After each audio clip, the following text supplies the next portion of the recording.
आपके जीवन में ऐसा समय आया है जब आपके पास सब कुछ हो, लेकिन फिर भी अंदर से एक अजीब सी घबराहट महसूस हो रही हो? मतलब समझ ही नहीं आ रहा हो कि आगे क्या होगा। कुरुक्षेत्र के मैदान में भी कुछ ऐसा ही माहौल था। एक तरफ एक विशाल सेना खड़ी थी और दूसरी तरफ एक ऐसा राजा जो ताकतवर तो था, लेकिन अंदर से बहुत डरा हुआ था। आज के इस एक्सप्लेनर में हम भगवत गीता के पहले अध्याय के चौथे श्लोक की गहराई में जाएंगे।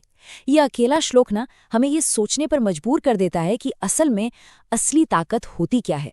तो चलिए इस कमाल के ज्ञान की तरफ बढ़ते हैं। अब एक बहुत ही बेसिक सी बात पर गौर करते हैं। क्या किसी दुश्मन की असली ताकत सिर्फ उसकी सेना या उसके हथियार होते हैं? बिल्कुल नहीं।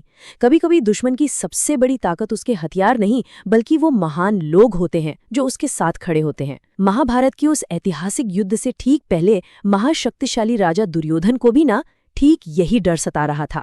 बाहर से देखने में वो एकदम अजेय लग रहा था, ऐसा लग रहा था कि कोई उसे हरा नहीं सकता, लेकिन अंदर ही अंदर एक बहुत गहरी इनसिक्योरिटी जन्म ले रही थी। तो आइए देखते हैं कि ये डर आखिर आ कहाँ से रहा था और हमारा श्लोक इस बारे में क्या कहता है। तो चलिए इस श्लोक को ध्यान से सुनते हैं और इसके आध्यात्मिक वजन को महसूस करते हैं। ये सिर्फ कुछ शब्द नहीं है, बल्कि एक राजा के मन का पूरा आईना है।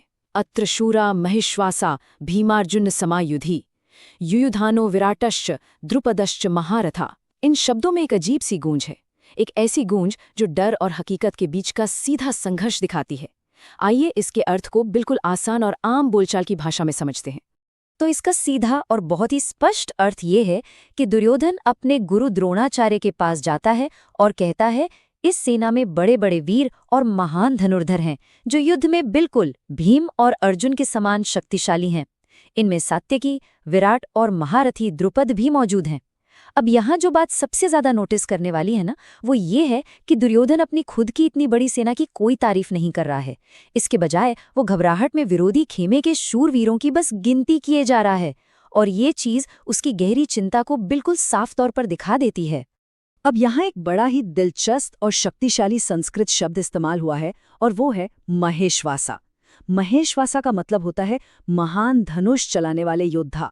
मतलब ये कोई आम सैनिक नहीं थे, ये ऐसे शूरवीर थे जिनकी शारीरिक और मानसिक शक्ति का कोई मुकाबला ही नहीं था।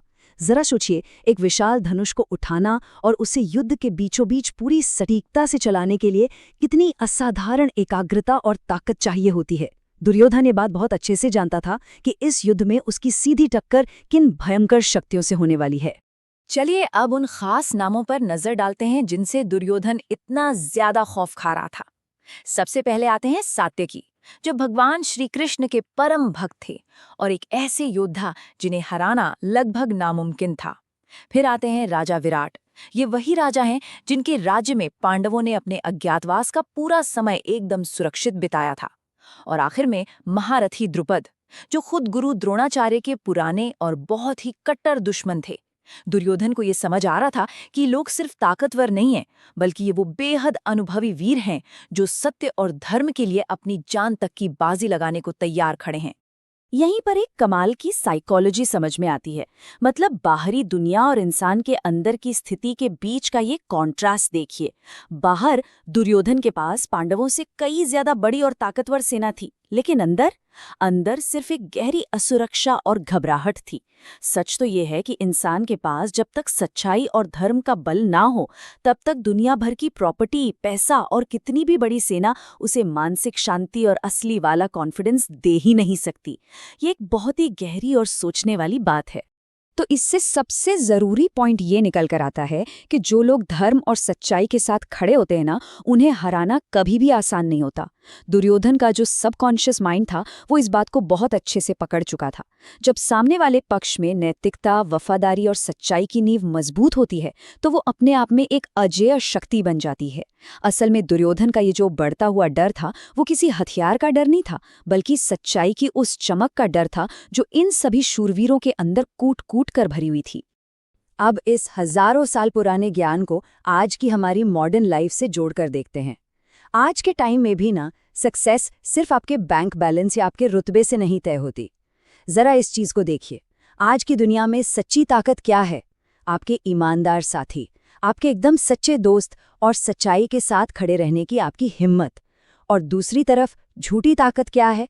सिर्फ पैसा और दिखावे की ताकत, जो आखिर में आपको सिर्फ और सिर्फ इनसिक्योरिटी ही देती है। जब लाइफ में जॉब का स्ट्रेस हो, रिलेशनशिप की दिक्कतें हों या फेल होने का डर सता रहा हो, तब सिर्फ सच्चे और सही लोग ही आपको हर मुश्किल लड़ाई जीतने में मदद करते हैं। और यही बात हमें आज के सबसे दमदार निष्कर्ष तक ले जाती है। इन शब्दों को जरा गहराई से महसूस कीजिएगा। सच्ची ताकत सिर्फ शक्ति या पावर में नहीं, बल्कि उन लोगों में होती है जो सत्य और धर्म के साथ खड़े रहते हैं। ये एक ऐसा अटल सत्य है जिसे अगर कोई भी इंसान अपनी जिंदगी में उतार ले तो उसका दुनिया को देखने का पूरा नजरिया ही बदल सकता है। गलत रास्ते पर चलने वाला इंसान बाहर से चाहे कितना भी शक्तिशाली क्यों ना दिखे, वो अंदर से हमेशा डरा हुआ और असुरक्षित ही रहेगा। असली सुरक्षा सही मायने में केवल सही रास्ते पर चलने से ही मिलती है। तो अब इस एक्सप्लेनर को खत्म करते हुए एक बहुत ही गहरा सवाल हम सबके सामने आता है। हमारी जिंदगी की सबसे मुश्किल लड़ाइयों में हमारे साथ आखिर कौन खड़ा होता है?